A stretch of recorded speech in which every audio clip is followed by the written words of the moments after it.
দেখ, জীবনে যদি সত্যি দাঁড়াতে চাস তো এই বালছাল ভুল কখনোই করবি না।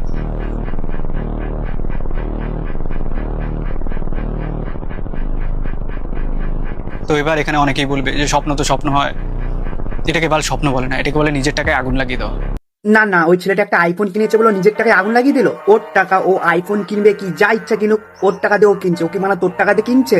তুই এরকম ফালতু বকছিস কেন? মাথায় কি মানে প্রবলেম আছে? একটু কি ডাক্তার দেখে আইগা যা।